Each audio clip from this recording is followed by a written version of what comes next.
Hello boys and girls, आपका स्वागत है कॉमर्स की पाठशाला में। और जैसा कि आप अपने स्क्रीन पे देख पा रहे हैं, मैं बात करने वाला हूँ दो टॉपिक्स के बारे में। एक होने वाला है परचेज और दूसरे वाला होने वाला है स्टॉक।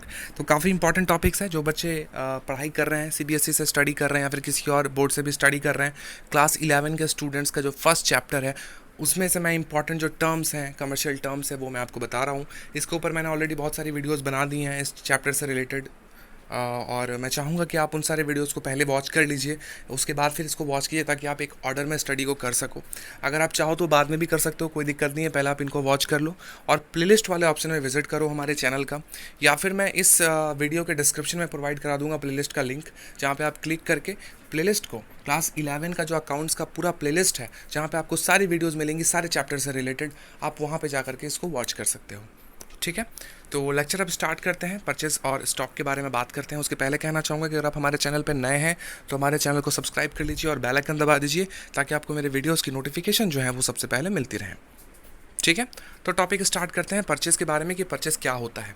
तो देखो, परचेज का मतलब होता है गुड्स को खरीदना। अगर आप सामान खरीद रहे हो किसी व्यक्ति से तो वो आपका गुड्स कहलाएगा, आपके लिए वो गुड्स कहलाएगा। ठीक है ना। देखो यहाँ पे लिखा हुआ है purchase a total amount of goods procured by a business. किसी एक बिजनेस के द्वारा जो टोटल अमाउंट ऑफ गुड्स आप खरीद रहे हो, ठीक है ना, उसे हम परचेज कहेंगे। अब वो क्रेडिट पे हो सकता है या फिर कैश में भी हो सकता है। आप अगर सामान खरीद रहे हो तो आप कैश में भी खरीद सकते हो या फिर उधार में भी खरीद सकते हो। तो जब आप गुड्स खरीद रहे हो एज ए बिजनेस, तो फिर वो आपके लिए परचेज कहलाएगा। ठीक है।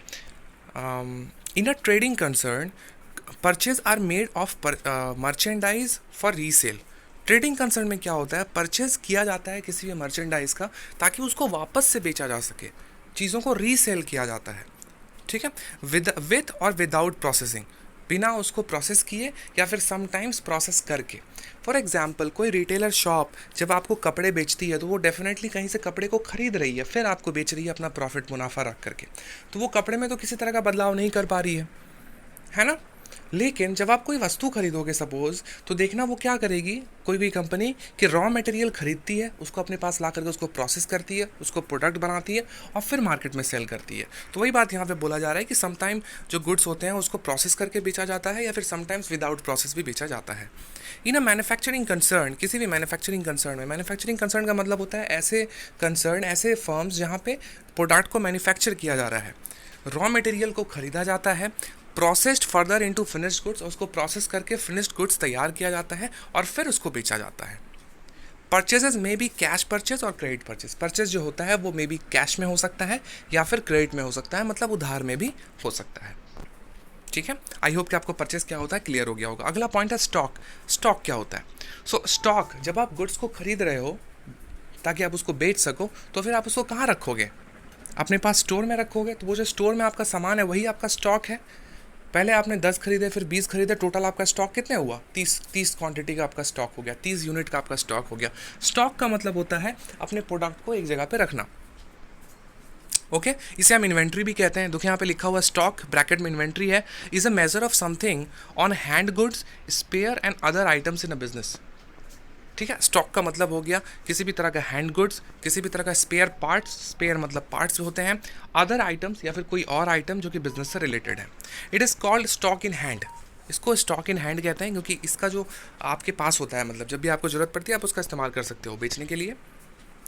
इन अ ट्रेडिंग कंसर्न, किसी भी ट्रेडिंग कंसर्न में, the stock on hand, the stock on hand is the amount of goods which are lying unsold at the end of the accounting. किसी भी ट्रेडिंग कंसर्न में stock का मतलब होता है गुड्स का वो अमाउंट, उतने अमाउंट का गुड्स। देखो यहाँ पे हम गुड्स में तो लिखेंगे नहीं ना, जब हम अकाउंटिंग करते हैं तो क्या हम गुड्स में लिखते हैं कि मेरे पास 5 वस्तु है, 6 वस्तु है, 100 वस्तु है? हम लिखते हैं कि उस गुड्स की वैल्यू कितनी है, वो हम अकाउंटिंग में लिखते हैं, राइट। तो जो भी अमाउंट होगा उस गुड्स का किसी भी ट्रेडिंग कंसर्न में, उसी को कहा जाता है एक तरीके से स्टॉक। जो आपके पास अनसोल्ड आइटम्स है, अनसोल्ड स्टॉक्स का जो वैल्यू होगा वही आपका स्टॉक कहलाएगा। किसी भी अकाउंटिंग पीरियड के अंतर्गत अंत में हम यही करते हैं, तो उसे हम स्टॉक कहते हैं। ठीक है, आई होप कि आपको क्लियर हो गया होगा परचेज और स्टॉक क्या होता है। ओके, आगे चलते हैं, थोड़े से और पॉइंट्स हैं शायद स्टॉक के। जी हाँ, period is called closing stock, और किसी भी पीरियड के अंत में जो स्टॉक रह जाता है उसे हम क्लोजिंग स्टॉक कहते हैं। In a manufacturing company, closing stock comprises raw material ठीक है। मैन्युफैक्चरिंग कंपनी में क्लोजिंग स्टॉक जो है आपका रॉ मटेरियल हो सकता है, सेमी फिनिश्ड गुड्स हो सकता है या फिर फिनिश्ड गुड्स हो सकता है। On the other hand on the closing date पे ये सारी चीज़ें जो है आपका क्लोजिंग स्टॉक का हिस्सा हो सकती हैं किसी भी मैन्युफैक्चरिंग कंपनी के लिए। याद रखिए, मैन्युफैक्चरिंग कंपनी के लिए, किसी और कंपनी के लिए जो कि मैन्युफैक्चर नहीं कर रही है, सिर्फ सामान को खरीद रही है, उसके लिए जो उसका गुड्स होगा वही उसका क्लोजिंग स्टॉक होगा। लेकिन किसी भी मैन्युफैक्चरिंग कंसर्न के लिए जो रॉ मटेरियल होता है वो भी उसका उसका क्लोजिंग स्टॉक होता है, जो फिनिश्ड गुड्स होते हैं वो भी उसका क्लोजिंग स्टॉक होता है, और जो अनफिनिश्ड गुड्स होते हैं वो भी उसका क्लोजिंग स्टॉक होता है। Similarly, opening stock, beginning inventory is the amount of stock at the beginning of the opening year. तो साल के ख़त्म होने पे जो आपके पास स्टॉक्स रहते हैं उसे हम कहते हैं क्लोजिंग स्टॉक, और वही स्टॉक जब नया साल शुरू होगा तो वही स्टॉक जो है क्लोजिंग स्टॉक आपका ओपनिंग स्टॉक बन जाएगा, क्योंकि नया साल जब बदला तो वही स्टॉक से आप बिज़नेस करोगे ना, तो वो फिर आपका वो ओपनिंग स्टॉक बन जाएगा। अब हमारा लेक्चर पूरा हुआ। मैं नीचे के कुछ लाइन मैंने छोड़ दिए थे, मैं गलती से छूट गया था वो। तो परचेज़ और स्टॉक के बारे में आपको मैंने जानकारी दे दी है। आई होप कि आपको पसंद आया होगा ये लेक्चर। ज़्यादा से ज़्यादा इसको शेयर कीजिए अपने फ्रेंड्स एंड फैमिली के साथ, और जो पोटेंशियल यूज़र्स हैं हमारे इस चैनल के उनके साथ भी शेयर कीजिए, ताकि वो भी जो है हमारे चैनल को सब्सक्राइब करें और इसी तरह की यूज़फुल वीडियोज़ जो हैं उनको भी मिल सकें और वो बेनिफिशियल हो सकें। ठीक है, तो बस ये हमारा लेक्चर था। आई होप कि आपको पसंद आया होगा। पसंद आया तो लाइक कमेंट और शेयर कीजिए और सब्सक्राइब कीजिए। फिर से मैं कह रहा हूँ, दो बार हो गया। और मैं आपसे मिलता हूँ हमारे नेक्स्ट वीडियो में। तब तक के लिए आप अपना ख्याल रखो। Tata, bye bye.